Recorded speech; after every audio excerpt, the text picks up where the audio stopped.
Welcome to America's Heroes Group. Good afternoon, and welcome to America's Heroes Group Roundtable with Partner Veteran Advocacy Project. I'm Kelley, and we are always pleased, of course, to have our great friend with us in the studio. We'll talk about him in just a moment. July is American Diabetes and National Minority Mental Health Awareness Month. And that fits in, right? It's Saturday, July 23rd, 2022. And as I mentioned, I am Vietnam veteran co-founder and host Cliff Kelley. And we are so pleased to have with us his co-host, Colonel Dr. Damon Arnold. That's right. And Cliff Kelley, the governor of Talk Radio. I'm always honored to be with you.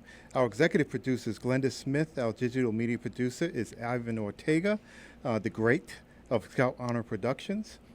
And we have a partner with us, a special partner, Cliff. We know Brent G. Filbert, who was retired from the military after 30 years of service in the U.S. Navy. And he also worked in the Pentagon. He is also a professor and director of the Military Law Veteran Advocacy Project. He has been doing such great work for our veterans, getting their feet back on the ground, helping them through very difficult situations that can really put wrenches in your life and give you great problems. So we have to really thank him and honor him for his work on behalf of our veterans in the law advocacy arena.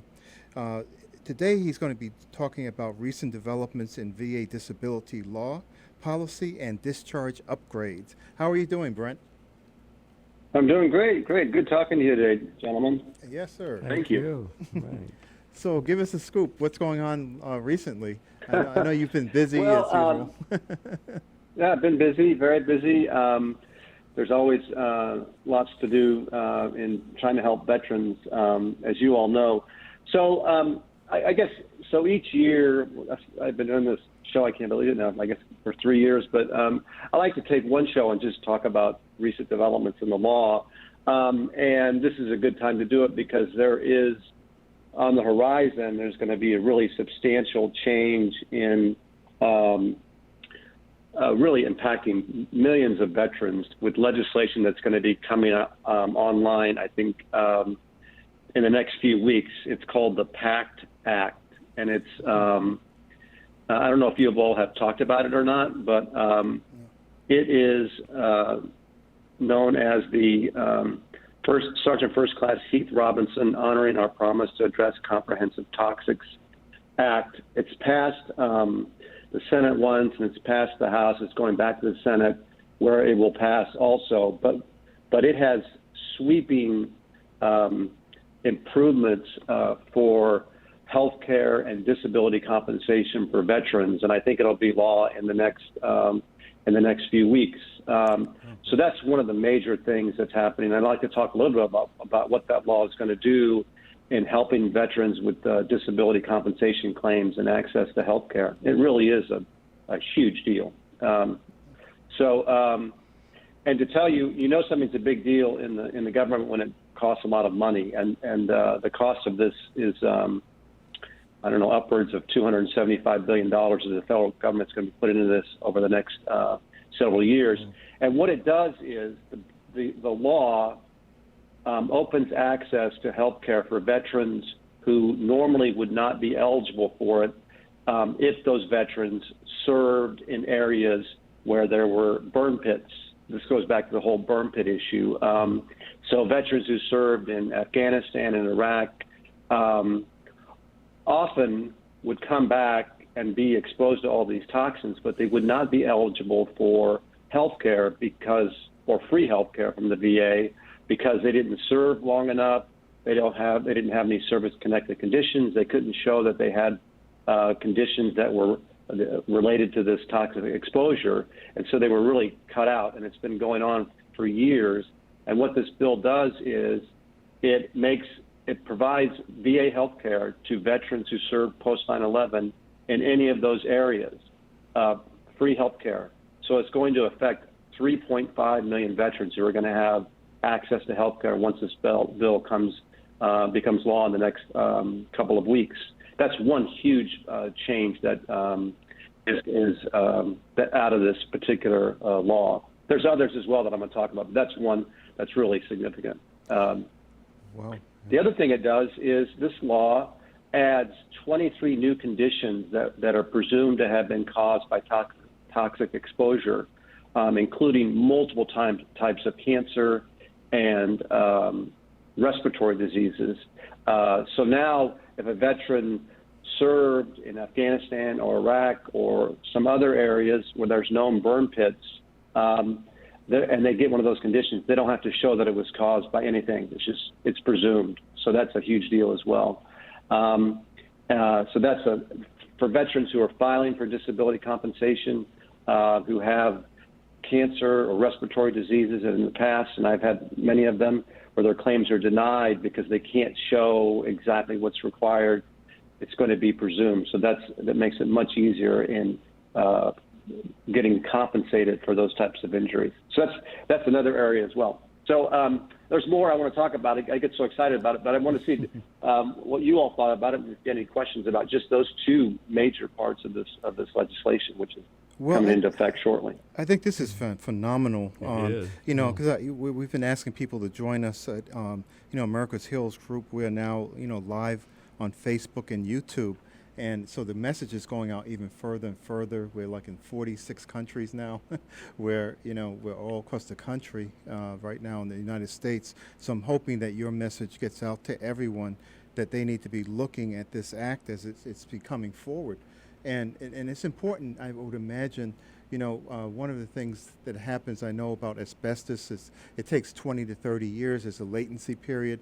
So sometimes people think, well, I don't have cancer, and they, have been exposed to burn pits. But it sounds like there's a necessity for people to go ahead and to make sure that if they file, or at least make some kind of affirmative statement that they have been exposed at some point.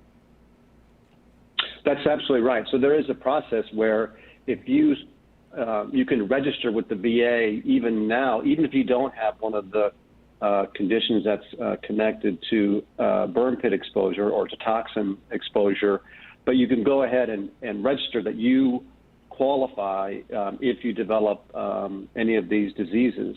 So you're already on the books, and then it just makes it so much easier when unfortunately, if you did have some kind of problem. Also, just for registering with the VA on this toxic exposure registry they have. Also, it makes it easier when you're applying, saying I'm eligible for VA health care because I deployed to Iraq or Afghanistan or some other location. It's really important in that regard also. Yeah, so this is a really huge deal. The third part of this legislation, which is really phenomenal, is, and this goes back to Vietnam. So there are many veterans who served in areas outside of Vietnam who were exposed to Agent Orange, but they really have been prohibited for getting disability compensation for conditions that are presumed to have been caused by Agent Orange exposure, like cancers and heart conditions and all kinds of other things, really terrible diseases. This legislation now, and I've had many veterans I represented who served in those areas, particularly Thailand, who then developed, let's say, non-Hodgkin's lymphoma, and they would fight to try and get the VA to service-connect their condition, and it was very difficult because you had to show that the veteran served in the perimeter of a base, et cetera, et cetera. This law just says flat out, if you serve in those locations and you have one of the Agent Orange diseases, then it's going to be service-connected. So for veterans who've been fighting this thing for decades, it finally is going to be here where they don't have to, where they actually are going to get their conditions service-connected and get the treatment and the compensation that they deserve. That's the third part of it that's really amazing. Oh, fantastic. That's a very important benefit. So you don't really have to go through the same hoops or the same kind of proof trail in order to establish that you actually have been exposed when you have. So this is. That's exactly right. Yeah, That's exactly right. And I had veterans where I would research and try and show that they served on this particular base. And often these bases were, they weren't well documented. They were with, the the Thailand Army or whatever, but they show that they served at this base and they did this particular thing at the base and they used Agent Orange at the base in this manner. You don't have to show any of that anymore. So it just makes it so much easier. Sadly, it's very late in the game, but still, at least it's happening, for those veterans who've been fighting this for such a long time. Yeah. And what about family members? So what if someone already has this condition? They already have cancer. I've treated patients before, and if they've had stage 4 cancer, sometimes it's very debilitating. So it's almost impossible for them to fight for themselves. That they have to sort of rely on family members. So can the spouses of these members or their children aid them in trying to get things established if they're really sick? Oh, absolutely. They can assist in filing the claims and pushing them forward, or working with a veteran service officer or with the attorney if you're really in an appeal situation. Attorney like myself, Yes. and other attorneys who do this type of law. But also, this is really, really significant, is let's say you have a spouse who is married to a veteran, the veteran passes away from Agent Orange exposure, and they served in Thailand. You can show that now much more easily, and that the widow or the widower becomes eligible, can now get what's called a DIC, basically get a pension for the rest of their lives if they can show that the veteran, now they'll be able to show much more easily that the veteran died of a service-connected condition. They died of cancer, or they died of neuropathy, or a heart condition that's related to Agent Orange exposure. So it really is a huge thing for those family members to be able to get compensation because the veteran died of a condition caused by their service. Oh, that's fantastic. Yeah. I mean, that is just absolutely beautiful, because many of these spouses, they don't, maybe that veteran was the primary breadwinner for the family, and they're trying to get by on whatever income they have.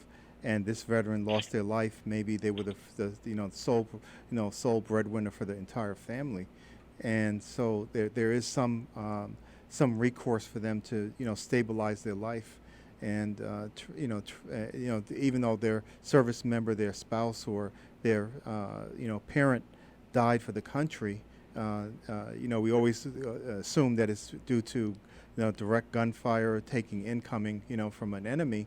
But this is actually along the same lines, where you're putting your life on the line for your country, and as a result, you die from your service. Yeah.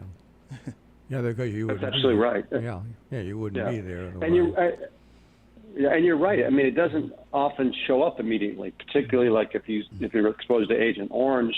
Cliff, I'm sure you're aware of many Vietnam veterans who didn't develop conditions until much later in their life. But it was related to Agent Orange exposure. Right. The particular veteran that this act is named after served in Kosovo and then in Iraq, but he didn't die until 2020. So it was a very long process for him. But he was exposed to all these toxins during that time. So it does take a long time sometimes for these conditions to show up. So this act is really a big deal. So I have lots more to talk about. So if you guys want to, Sure, you have. Talk about other, we can go on. We have 8 minutes for you. Well, I mean,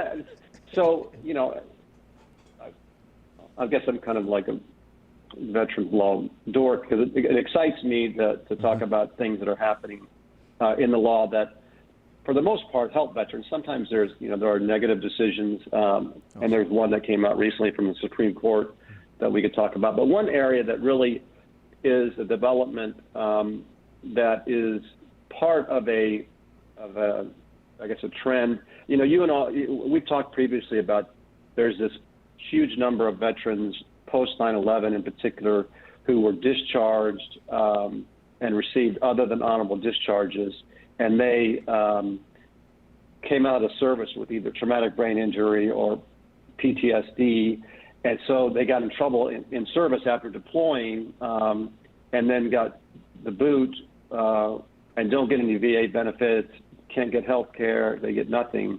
And so there were these class actions that were filed with the Army and the Navy and Marine Corps to force the boards that consider discharge upgrades to really apply the law and the regulations about with veterans who have those conditions, that those things need to be taken into account in assessing whether to upgrade their discharges. So there were class actions that were filed in the Army, Navy, and Marine Corps, which forced those boards to have to reconsider thousands and thousands of cases because they didn't do it properly. Well, great thing. I have many clients at Veteran Advocacy Project who are going through that reconsideration process now, so they're getting another shot at it. Well, the good news, in my view, is there is a class action that now has been filed with the Air Force. The name of the case is Johnson versus Kendall. And it looks like to me that it's going to follow the same path that the other cases followed, which is that the service, the Air Force in this case, is going to settle and agree to reconsider these cases of veterans with PTSD and TBI to see whether or not they applied the rules properly and whether or not they should be given an upgrade. So as I said, these veterans can get the VA care, get the disability compensation. Among that population, the suicide rate is just astronomical of that particular group of post 9/11 veterans who got that negative discharge. So that's a big development also, where we're going to see a lot of, I think, positive things for Air Force veterans in this situation. Mm-hmm. What else do you think? Oh, okay. Well, I got more. So yeah, I know you have. Yeah. Along those lines, I guess not to be the bearer of bad news, but since we're talking about the law, this was a little bit surprising to me. The Supreme Court took up a case, George versus McDonough, and the issue in the case was if the VA decides a case against the veteran, saying we're not going to grant you disability compensation because of this regulation, and then that regulation is later found to be invalid, which happens because the regulation wasn't properly passed, doesn't follow congressional intent. Can a veteran go back and refile and say, well, now you should reconsider my case because that regulation was invalid? You would think, just from a sort of the way we look at veterans, you'd think that the Supreme Court would say, well, of course, you can go back and refile and have it considered. But the Supreme Court actually came back and said, no, you can't do that. So that was a really disappointing decision for veterans advocates. And it was big news in the veteran law world that decision came out. So that was a negative thing that occurred. That was George versus McDonough. It just recently came out. I think people were really hoping for a different decision in that case because it's not an uncommon scenario where these regulations are found to be invalid. So that was a bummer. So I guess as a lawyer, I have to talk about the good things, the bad things. That was a bad thing. But, it sounds bad. It doesn't sound like a logical decision because if you were depending on a law or a regulation or a policy that said you cannot, and it was being put forward by the federal government, and you were following that, and then later on you find out that what they told you was wrong, and then it doesn't make any sense. My Supreme Court's not on my really great list this year for all the things that they've been deciding, but this is just absolutely abominable. It doesn't make any sense whatsoever. Well, and you know what, and it leads into another decision that just came out, which this is what seems to me to be at odds. If you just take a step back and look at it, because under the VA, under law by Congress, claims by veterans, the veteran is supposed to be given the benefit of the doubt. That's written into the law. That's like the most fundamental precept in VA disability cases. That's what's supposed to happen. And in one case in the Federal Circuit, which just came out recently also, the court said, absolutely, you're supposed to give the VA, supposed to give the veteran the benefit of the doubt, and we are reaffirming that as being a fundamental principle in these cases. At the same time, you then have the Supreme Court saying, sorry, we're going to view these regulations very, very narrowly, and we're going to find against the veteran. So you're really not giving the veteran the benefit of the doubt at all. So that's what is, to me, was a little shocking that was the decision. And there are legally, you could see, how they could come up with a decision, but just from the broader policy that the VA is designed to and was founded on the idea that they're supposed to be giving veterans assistance and the benefit of the doubt. That was what was very disappointing about it. So, well, thank you so much, Brent. That's the way it goes. We just ran out of time, but we're going to have you back because I love the magic bag you bring with you with the laws. a lot of good issues you brought up, and I'm really encouraged by the positives. You're going to have some negatives that are going, but it's because of advocates like you, people who are in the legal profession, who are doing the work, the advocates, that these laws are being actually seriously taken and taken to the correct courts, the federal courts, the state courts, and even the Supreme Court. So without people like you, we would be lost. So I just thank you. I want to commend you for what you do as an attorney for our people. Also, why don't you give your telephone number really quickly, or your contact information if people want your legal services? Sure. So best way to reach me is at my email, which is bfilbert@veteranadvocacy.org. So B and then my last name Filbert, Filbert, at veteranadvocacy.org. Always happy to answer questions. It's great seeing you guys. Great talking to you. Oh, same here. You Very were much great. so. We appreciate you. Okay, stay with us. Stay with us. America's Heroes Group is going to be back for another round, and we are going to have Brent back at some point. So stick around, and we will be back in a moment.